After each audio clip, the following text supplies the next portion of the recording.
The 2025 NFL Draft has officially ended. And the biggest surprise this draft wasn't a crazy draft pick, wasn't a player doing something absolutely insane. It was the fact that what most people believe to be the second best quarterback in the draft fell to the 5th round.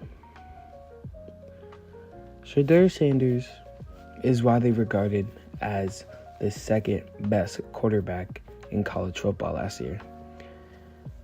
Coached by his legendary father, Deion Sanders, everyone expected him to be a top 5 draft pick, most likely going to the Giants or Browns.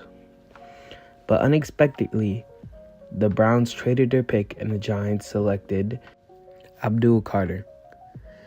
This was a shock to most Giants fans, and me as a Giants fan, I had people in my family that were upset that we missed out on Shedeur Sanders and said whoever picks him up in the 2nd round is going to have a great quarterback. We drafted Jackson Dart with the 25th pick, which a lot of people were surprised and was thinking that was going to be Shedeur Sanders. But unexpectedly, more quarterbacks got drafted before him. Dylan Gabriel got drafted before him. And most surprisingly, Tyler Sue from Louisiana got drafted before him. Now, this guy might be one of the worst quarterbacks we've seen in a long time and also old as hell. This has to be one of the most disappointing things in the Sanders family ever. His father was hyping him up, and he kind of just wasn't that big of a deal. Now, I believe this happened for the following one of 3 reasons. Number 1, the draft day scenario. I'm naming this after the famous movie Draft Day. Everyone expected the Giants to pick them up when they traded for the pick, even the Browns after trading out of the 1st round. The Giants drafted Jackson Dart, and that started a chain of people not wanting to falter with the original picks. They didn't expect Shedeur to be there, so they didn't scout and plan for Shedeur to be there. They ultimately gave up on drafting him and weren't thinking of making it work. So they went with their original picks that they had, thinking Shedeur would be drafted by now. So that led to a chain of him falling all the way to the 5th round, where the Browns were like, he's all the way over here. Even though they drafted a quarterback already, they decided to pick him up.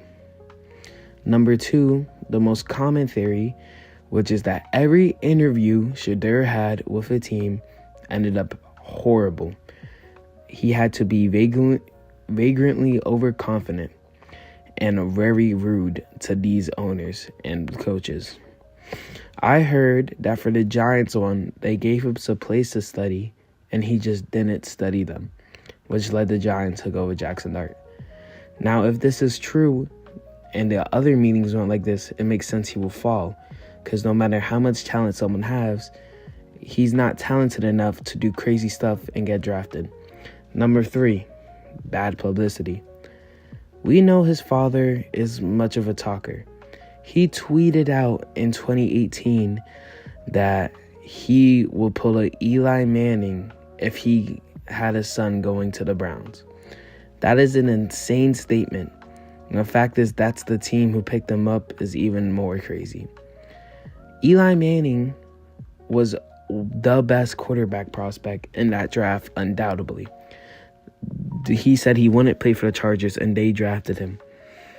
They drafted someone who didn't want to play for them at all. That's how good he was.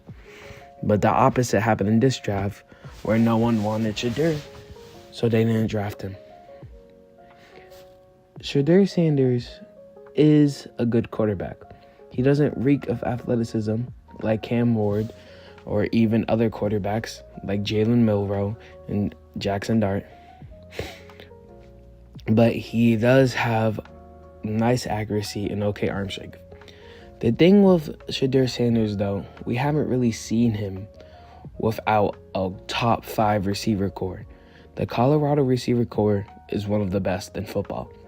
With Travis Hunter, one of the most athletic receivers we ever seen, who pretty much catches everything, and an underrated receiver is Horn in this too, and a deep depth with a lot of good receivers, he had it pretty easy.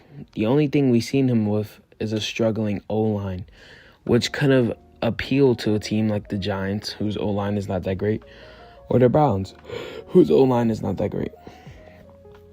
But again, probably something happened in the interview, or they just didn't like what they saw. Him playing in his last bowl game definitely hurt his draft stock. Most people were like, he's going to be number 1, and he wasn't. Also, he was really overconfident throughout the whole process. He wore Giants cleats to a game, and the Giants possessed the first pick.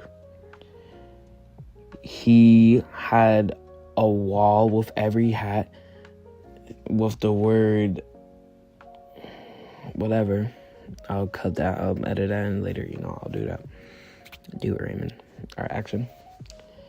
And he was just reeking with overconfidence and being too cocky. A team would be cautious to draft a player like that, especially if they're just not worth the risk. He could be a great quarterback in NFL, but he could be a terrible quarterback.